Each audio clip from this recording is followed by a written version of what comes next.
The Fort Benning community commemorates 9/11 by remembering a man who made the ultimate sacrifice for the safety of others. Kenya Mills takes us to the National Infantry Museum for this emotional tribute.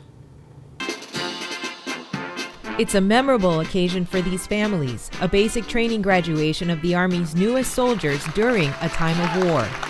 Thucydides, thousands of years ago, said it best when he stated, "But the bravest are surely those who have the clearest vision of what is before them, glory and danger alike, and yet notwithstanding, go out to meet it."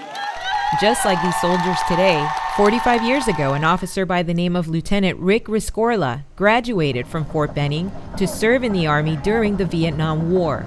Rescorla was part of one of Vietnam's toughest fights, the Battle for Ia Drang, immortalized by the book We Were Soldiers Once and Young.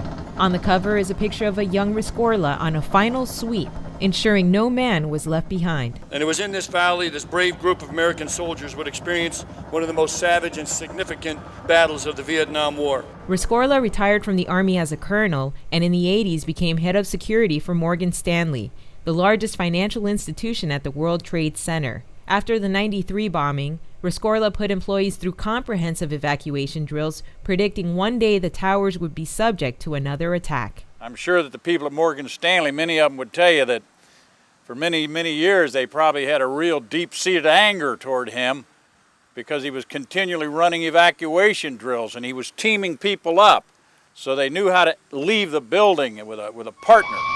Hijacked airliners full of explosive flight fuel slam into New York's packed World Trade Center. The day of 9/11, Rick Rescorla saved 3,700 lives and lost one, his own.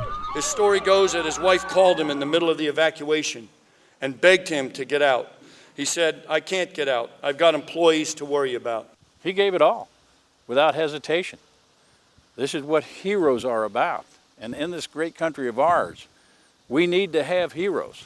That's why Fort Benning remembers this hero on the 10th anniversary of 9/11 during a basic training graduation.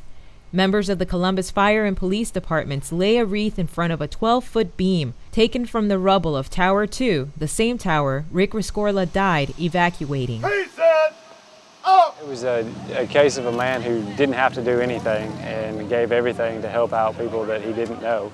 An incredible sacrifice, and people like that should be remembered. I can only imagine what it would feel like to be trapped up there, nobody wanting to come help you.